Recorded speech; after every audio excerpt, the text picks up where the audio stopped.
Hello friends, welcome to Commodity की शिक्षा. I am Sunan Subramaniam here, senior research analyst, and we are back with our new coming with a new episode today that is on crude oil and natural gas.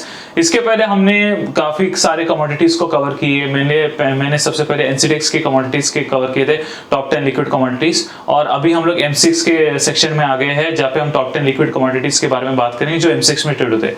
Last के episode में अगर आपने देखा हो तो हम लोग ने गोल्ड और सिल्वर में काफी डिटेल में कवर किया था और उसमें पूरी जानकारी आपको मिली होगी. आपको कॉन्ट्रैक्ट स्पेसिफिकेशंस के बारे में, इंडिया का सिनेरियो के बारे में, ग्लोबल फैक्टर्स के बारे में जो गोल्ड और सिल्वर में इंपैक्ट कर सकता है.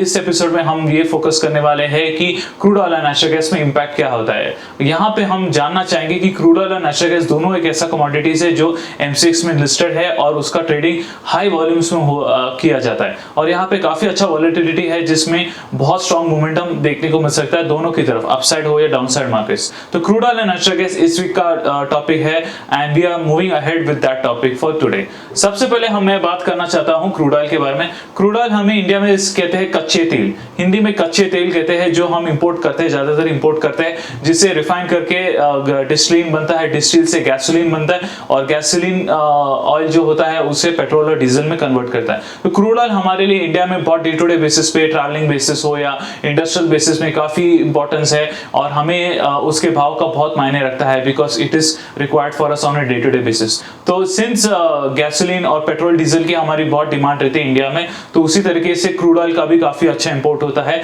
जिस वजह से मूवमेंट रहता है. पहले मैं थोड़ा सा ग्लोबल मार्केट्स की हाईलाइट देना चाहता कि globally crude oil is one of the most important fuel source and historically contributed third so world energy consumption. जब हम बात करेंगे ग्लोबल मार्केट्स की बात करेंगे, ग्लोबल मार्केट्स में भी क्रूड ऑयल की भी उतना ही ज्यादा इंपॉर्टेंस है जितना इंडिया में. एंड ग्लोबल मार्केट्स में सारे कमोडिटीज की अगर मैं बात करूं तो थर्ड लार्जेस्ट कंज्यूमिंग कमोडिटी है इन the world, which is a clear factor that कि गोल्ड और सिल्वर के बाद सबसे तीसरे पोजीशन में हमेशा क्रूड ऑयल ही आता है. तो क्रूड ऑयल का काफी डिमांड है. बात अगर करते हैं थोड़ा सा उसके कंपोनेंट्स क्या है और उसमें क्या क्या बाइफिकेशंस है, जैसे कि very light oils, this includes jet fuel, gasoline, kerosene, petroleum, ether, petroleum spirit and petroleum naphtha.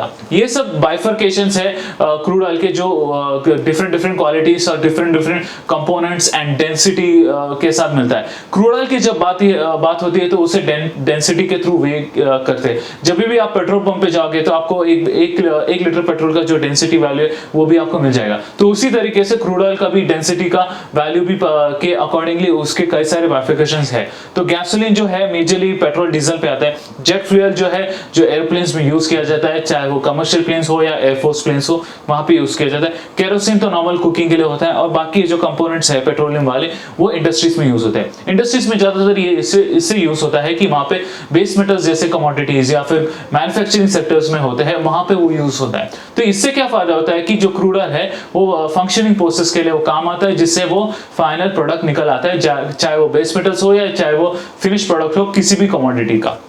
आगे बढ़ते हैं. India was and is one of the largest crude oil importer.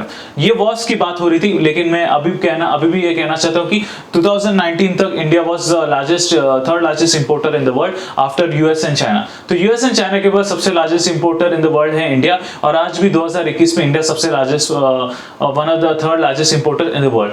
अभी ये बात अगर आप कहोगे कि कैसा है, इंडिया का पॉपुलेशन का साइज इतना है और India is one of the fastest growing economy in the world, तो उसका भी उतना ही रिक्वायरमेंट है इंडस्ट्रियल सेक्टर्स में जहां पे क्रूड ऑयल की भी जरूरत पड़ती है. तो क्रूड ऑयल की यहाँ पे जरूरत बढ़ने की वजह से ही मार्केट में उतना ही अच्छा डिमांड है जितना इंडिया, चाइना और यूएसए में. चाइना और USA one of the super power countries है ग्लोबल मार्केट्स में और उन दोनों को काफी अच्छा इंडस्ट्रियल डिमांड है. उसके बाद इंडिया की आती है, तो इसलिए इंडिया में कंजम्पशन बहुत ज्यादा है, चाहे not just only in the retail sector but as well as in industrial sector. आगे बढ़ते हैं. Demand for crude oil in 2020 reach 4.39 million barrels per day. ये B/D means barrels per day, माने एक बैरल का करीबन 180 लीटर के आसपास है. कुछ जगहों पे वैल्यूएशन थोड़ा अलग रहता है, 160 लीटर पर बैरल रहता है ऑफ क्रूड ऑयल, जिसके वजह से तो इंडिया का कंजम्पशन करीबन 4.3 मिलियन बैरल्स पर डे था 2020 में. तो ये एक फैक्टर है ग्रो में and it is less than 1 million barrels of total domestic liquid fat production. तो यहाँ पे कंजम्पशन की जब बात आती है तो इंपोर्टिंग हमारे इंडिया होता है. एक और खास बात बताना चाहता हूँ, इंडिया में जितने भी इंपोर्ट्स होते हैं 70% का जो इंपोर्ट इंपोर्ट बिल होता है वो क्रूड ऑयल पे निर्भर रहता है। तो हमारे में इंडिया में जो प्राइस सेंसिटिविटी है, चाहे वो करेंसी का हो या फिर कमोडिटी का हो या पेट्रोल डीजल का हो, ये जानने के लिए हमें जरूरी पड़ता है कि जो हम इंपोर्ट करते हैं तो 70% करीब के आसपास पेट्रोलियम प्रोडक्ट्स इंपोर्ट करते हैं, which includes crude oil. So that is why बहुत इंपॉर्टेंस है क्रूड ऑयल की, और ये एक हेजिंग स्ट्रैटेजी बन जाता है इंडस्ट्रियलिस्ट को, जो स्पॉट मार्केट्स में खरीदते हैं शिपिंग के थ्रू एंड फ्यूचर्स मार्केट में अपना पोजीशन हेड्ज कराते हैं, अगर उनको प्राइस वेरिएशंस मिल रहा है या उनको एक अच्छा अपॉर्चुनिटी मिल रहा है हेड्ज करने के लिए। क्योंकि क्या होता है ना कि क्रूड ऑयल का प्राइसेस जो है ग्लोबल मार्केट्स के साथ बहुत रिलेटेड है, तो उसके जो भाव का जो मूवमेंट है वो ग्लोबल मार्केट्स के साथ टाई अप है। हम उसके बारे में थोड़े आगे बात करेंगे। चलो आगे बढ़ते पहले। Saudi Arabia replaces Iraq as the top oil producers to India in April after a gap of 3 months in refineries in Asia's third largest economy were drawn by the deep discounts on Saudi crudes। तो Saudi Arabia की बात करते हैं तो Saudi Arabia is one of the top major producers in the world of crude oil. तो उनका करीबन 10,000 barrel के आसपास पर डे पे प्रोडक्शन होता है क्रूड ऑयल की, और उसके अगर मैं लास्ट ईयर की बात करूं तो 9,000 के आसपास था पर डे उनका प्रोडक्शन। उन्होंने डेफिनेटली थोड़ा प्रोडक्शन कम किया था, क्योंकि जैसे आप लोगों को पता है 2020 में तो पैंडेमिक सिचुएशन था, तो डिमांड के गिरावट की वजह से उन्होंने भी प्रोडक्शन थोड़ा कम किया था ताकि प्राइसेस भी सस्टेन रहे और सपोर्टेड रहे। तो उस वजह से सऊदी अरेबिया की वहां पे भी होती है। और जब ग्लोबल मार्केट्स की मैं बात करूं, जो मैंने पहले वाला पॉइंट किया था, हाँ, हमारी जो इंडियन प्राइसेस है M6 क्रूड प्राइसेस वो काफी लिंक्ड है ग्लोबल मार्केट्स के साथ, मेजरली WTI का जो क्रूड ऑयल का जो प्राइस है वो डॉलर टर्म्स में है पर बैरल, और जो यूनाइटेड स्टेट्स में। उसके साथ साथ है Brent crude oil. Brent crude oil है यूके में है, जहां पे ये पता चल जाता है कि यूरोपियन कंट्रीज और मिडिल ईस्ट में भाव कितना चल रहा है क्रूड ऑयल की। तो दोनों में वेरिएशंस रहता है। हालांकि WTI क्रूड प्राइसेस थोड़ा सा रिलेटिवली चीपर है as compare to Brent crude oil prices, but लोग वहां पे स्प्रेड एनालिसिस करते ही है ताकि वो उसमें भी with in the global markets में भी हेजिंग अपॉर्चुनिटीज ढूंढ सके। तो उस वजह से क्रूड ऑयल की काफी अच्छा इंपॉर्टेंस होती है। चलो हम आगे बढ़ते हैं कि direct investment in energy project can bring sustainable and nearly immediate tax advantages while diversifying investments. तो जब क्रूड ऑयल की बात होती है तो डायरेक्ट इन्वेस्टमेंट्स, टैक्स बेनिफिट्स, ये सब की बहुत इंपॉर्टेंस दे। Investors prefers to invest their dollars towards greener alternatives while others are attracted to more proven track record of profits in oil and gas industry. ये जो मैंने अभी बात की है वो हेजिंग स्ट्रेटजी की तरह ही यूज किया जाता है। ग्लोबल मार्केट्स में जब भी टर्मोइल आता है तो यहाँ पे भी क्रूड प्राइसेस में भी बहुत इंपैक्ट पड़ते हैं, क्योंकि अगर समझो पैंडेमिक सिचुएशन फिर से आ गया या थर्ड वेव या फोर्थ वेव आ गया, तो ऐसे सिचुएशन में ग्लोबल मार्केट्स का भी इंडस्ट्रियल सिनेरियो खराब हो जाता है, सप्लाई चेन डिस्टर्ब हो जाता है, शिपिंग को आने में टाइम लगता है, या फिर कोई ऑयल डिस्ट्रप्शन होता है, या मिडिल ईस्ट कंट्रीज में डिस्प्यूट्स हो रहे हैं। तो ऐसे सिचुएशन में क्या होता है कि क्रूड ऑयल के जो प्राइसेस है वो काफी वॉलेटाइल बन जाते हैं, कई बार गिरावट ज्यादा देखने को मिलता है, या फिर अगर मिडिल ईस्ट सिचुएशन में अगर डिस्प्यूट्स है बिटवीन कंट्री टू कंट्री तो वहां पे क्रूड प्राइसेस बढ़ते हैं। बिकॉज क्या होता है, सप्लाई चेन डिस्टर्ब होने की वजह से ग्लोबल मार्केट्स का सप्लाई सिनेरियो खराब हो जाता है, तो सप्लाई की कमी की वजह से भाव बढ़ने लगते हैं जब कंट्री टू कंट्री पे डिस्प्यूट्स होता है। बाकी के अगर कोविड-19 सिचुएशन की मैं बात करूं तो डिमांड गिरने की वजह से भाव गिरता है। तो ये जो मेजर फैक्टर्स है जहां पे क्रूड ऑयल पे हम सबको बहुत नजर रखना चाहिए, और इंडस्ट्रियल फैक्टर्स है। आगे बढ़ते हैं। M6 crude for oil prices traded in India which is linked with WTI crude prices।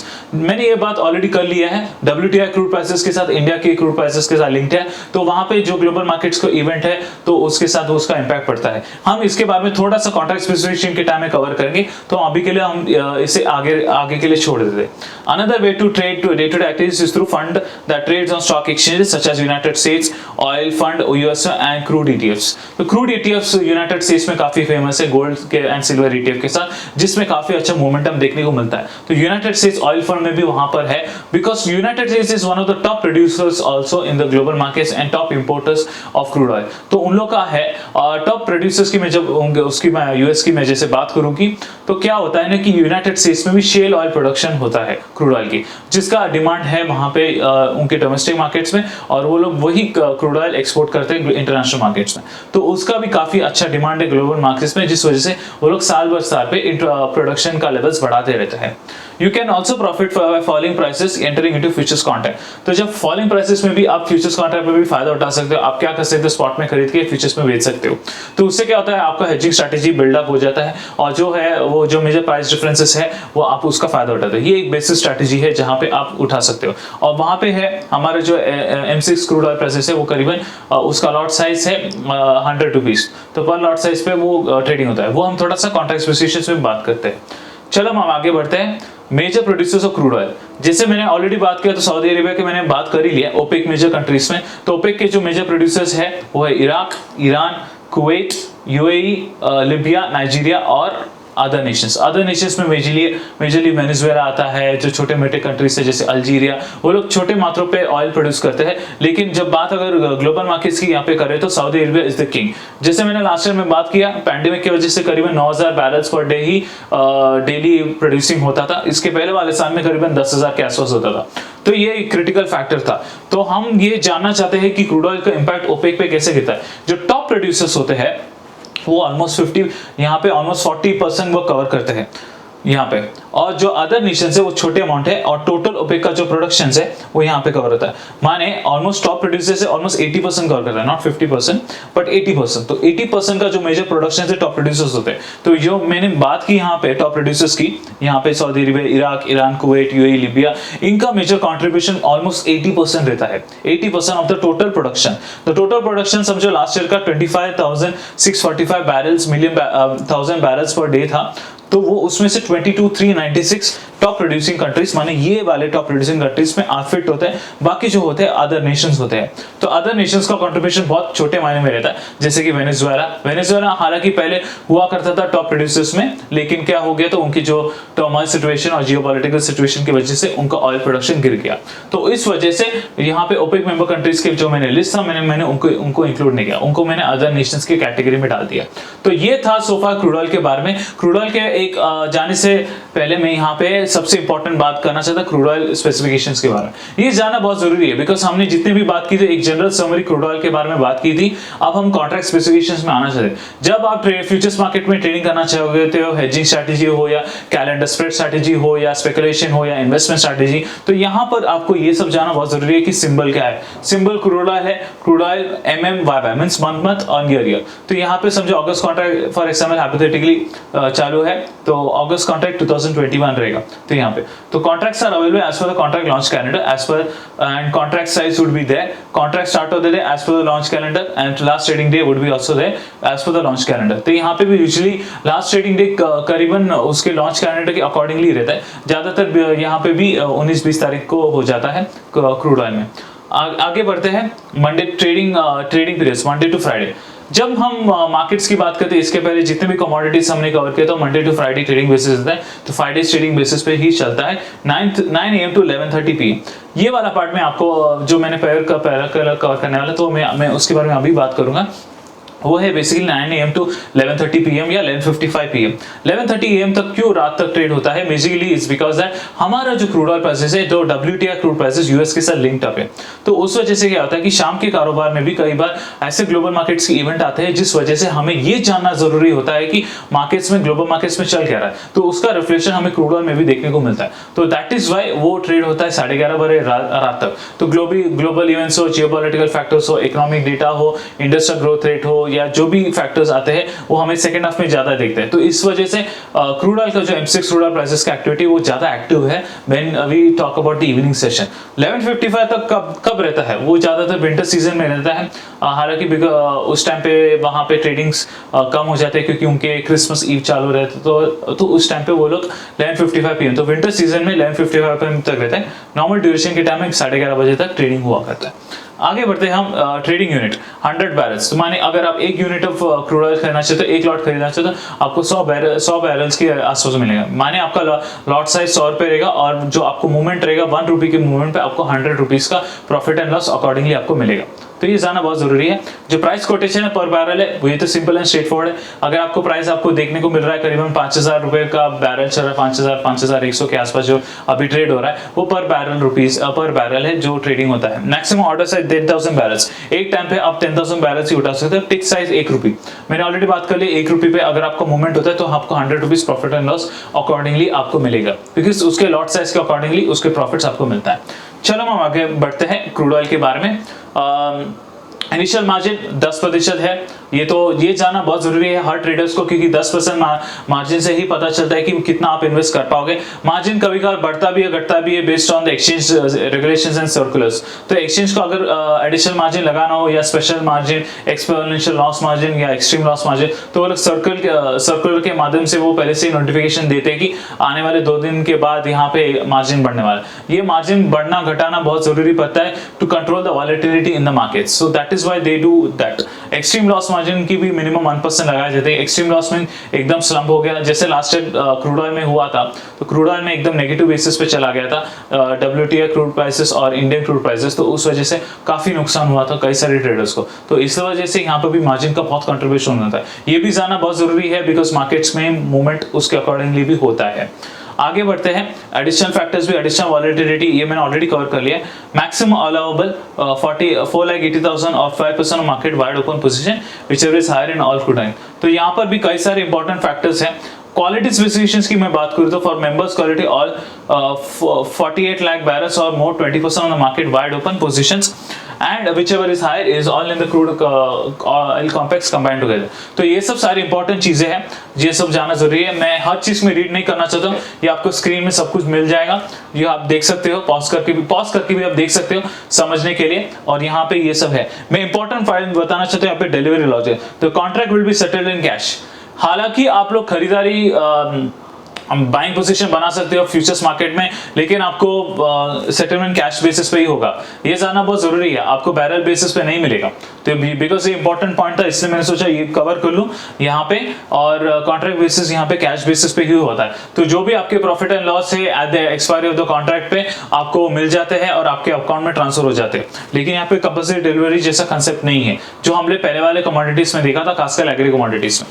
तो यहाँ पे डिलीवरी लॉजिक कंपल्सरी है। डिलीवरी ऑर्डर डेट के बारे में भी है, उनके जो क्वालिटी स्पेसिफिकेशंस है कि कौन सा वाला क्वालिटी अप्रूव्ड है वो भी इंपॉर्टेंट है। सल्फर 0.4% बाय वेट और लेस एंड एलपीजी ग्रेविटी। तो ये सब सारी चीजें जानना बहुत जरूरी है कि जो एक्सचेंज में कौन सा क्वालिटी जरूरी है। डिलीवरी ऑर्डर रेट के अकॉर्डिंगली एंड क्वालिटी स्पेसिफिकेशंस के बारे में यहाँ पे काफी अच्छा डिटेल्स में बताया गया।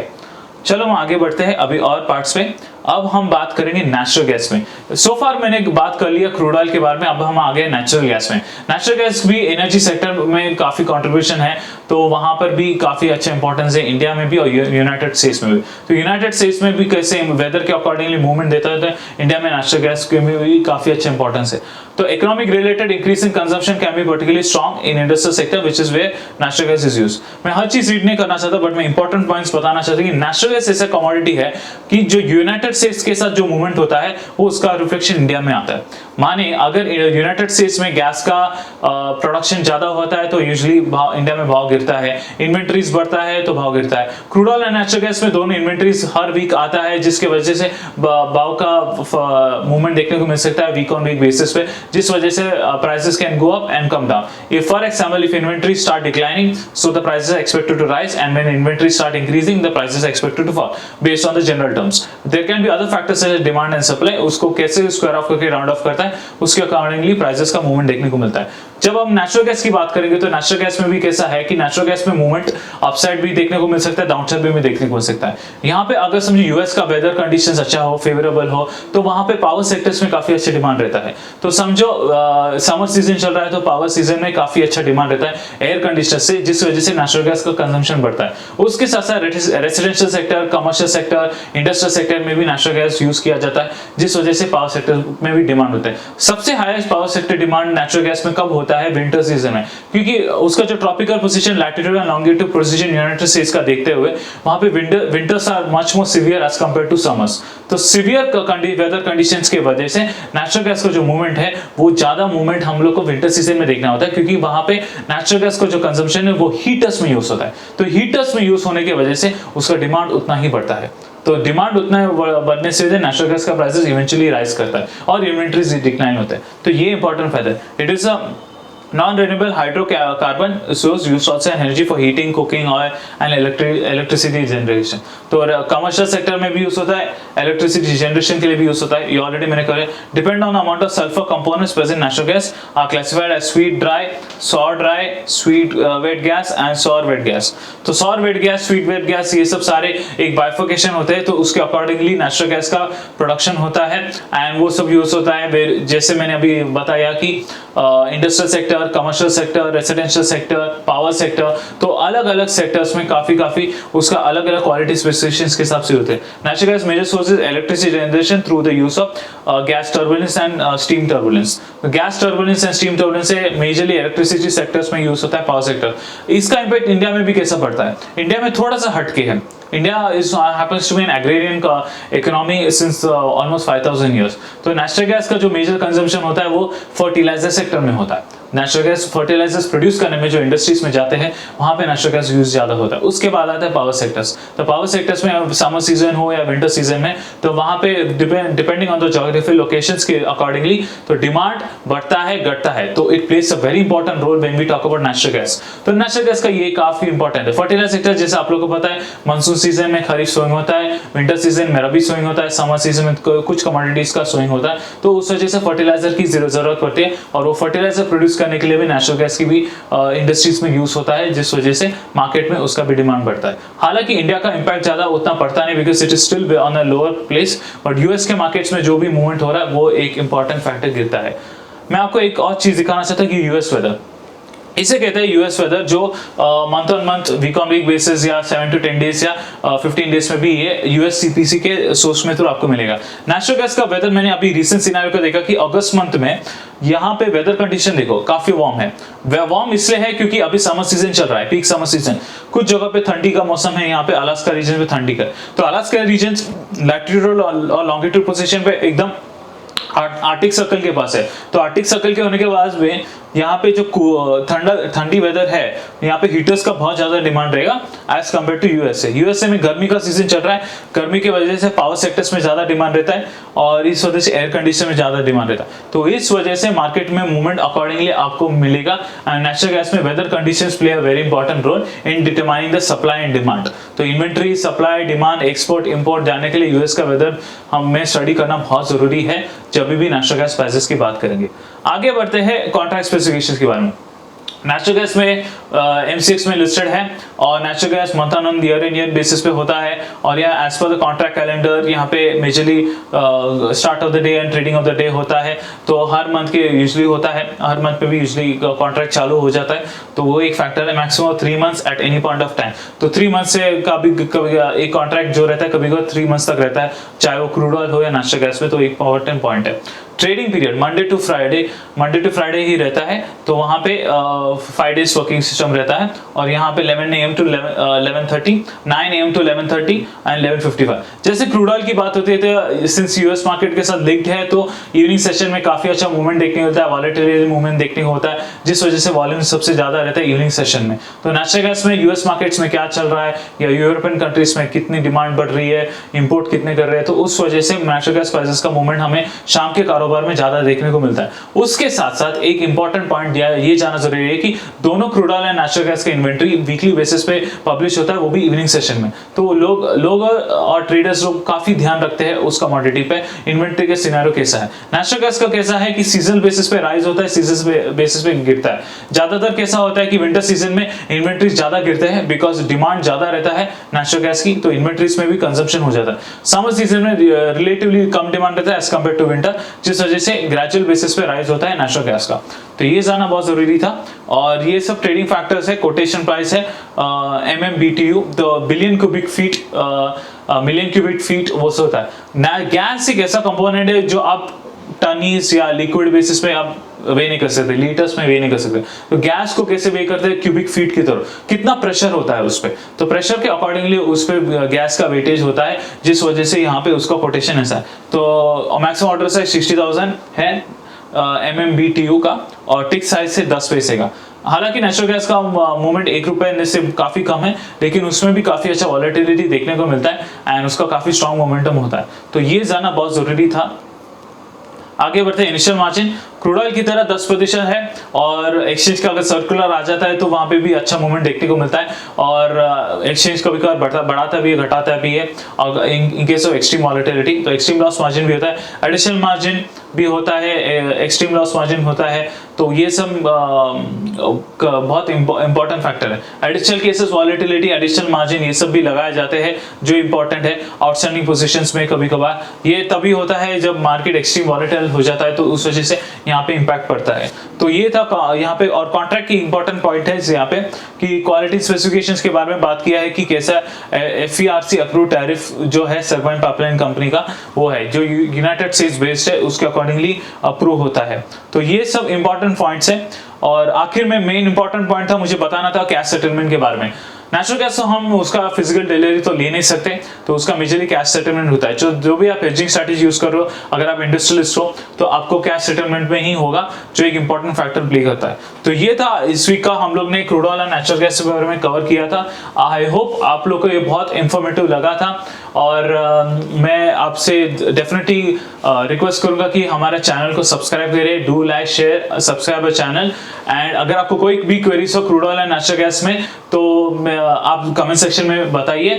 Thank you guys, take care, see you in the next episode regarding base metals.